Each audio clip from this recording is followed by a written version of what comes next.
Sir ನಮಸ್ಕಾರ. ನನ್ನ ಹೆಸರು ಗಂಗಾಧರ KL ಅಂತ. ನನಗೆ ಈಗ 49 ವರ್ಷ ಆಗಿದೆ. 4 ವರ್ಷದ ಮುಂಚೆ ನನಗೆ ಆಕ್ಸಿಡೆಂಟ್ ಆಗಿ ಆಪ್ರೇಷನ್ ಆಯಿತು ತುಮಕೂರಲ್ಲಿ. ನಾನು ತುಮಕೂರಲ್ಲಿ ತುಂಬ ಕಷ್ಟ ಅನುಭವಿಸಿದೆ. ಒಂದು 4 ವರ್ಷಕ್ಕಿಂತ ನಾನು ಮಾಡಿದ ಕಷ್ಟ ಇಲ್ಲ. ಎದ್ದೊಳಕ್ಕಾಗ್ತಿರಲಿಲ್ಲ, ಕೂಗೋಣಕ್ಕಾಗ್ತಿರಲಿಲ್ಲ, ಮತ್ತು ಓಡಾಡೋಕ್ಕಾಗ್ತಿರಲಿಲ್ಲ.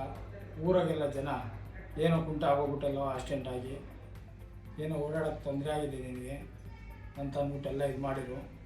ನಾನು ಏನು ಮಾಡೋದು ಅನ್ನೋದು ನನಗೆ ದಿಕ್ಕೆ ತೋಚ್ದಂಗೆ ಆಗೋಗ್ಬಿಡ್ತು. ಲಾಸ್ಟ್ಗೆ ಒಂದು ಸತಿ ಗೂಗಲಲ್ಲಿ ಚೆಕ್ ಮಾಡ್ತಿದ್ದೆ.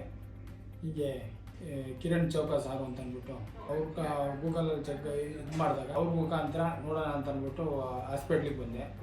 ಹಾಸ್ಪಿಟ್ಲಿಗೆ ಬಂದಾಗ ಅವ್ರನ್ನ ಒಂದು ಸತಿ ಕಂಡು ಅವರೆಲ್ಲ ಚೆಕ್ ಮಾಡಿ ನೋಡಿ, ಕಿರಣ್ ಚೌಕ ಸಾರು ನನ್ನ ಕಾಲು ನೋಡಿ, ಇದನ್ನು ನಾನು ನೋಡಿ ಸರಿ ಮಾಡ್ಕೊಂಡು ಕೊಡ್ತೀನಪ್ಪ ಅಂದ್ಬಿಟ್ಟು 100% ಗ್ಯಾರಂಟಿ ಕೊಡ್ತೀನಿ ಅಂತ ಅಂದ್ಬಿಟ್ಟು ಒಪ್ಕೊಂಡು ಅವ್ರ ತವ ಆಪ್ರೇಷನ್ಗೆ ಇದು ಮಾಡಿಸ್ಕೊಂಡೆ.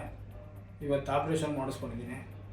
ಅಲ್ಲೇ ಚೆನ್ನಾಗಿ ನಡೆದಾಡ್ತೀನಿ, ಮೆಟ್ಲತ್ತೀನಿ, ನನಗೇನು ಸಮಸ್ಯೆ ಇಲ್ಲ. ಬೇರೆ ಡಾಕ್ಟ್ರುಗಳ್ನೆಲ್ಲ ನೋಡಿ ಆಪ್ರೇಷನ್ ಮಾಡಿಸ್ಕೊಂಡೆ, ಏನೂ ಆಗಿರಲಿಲ್ಲ.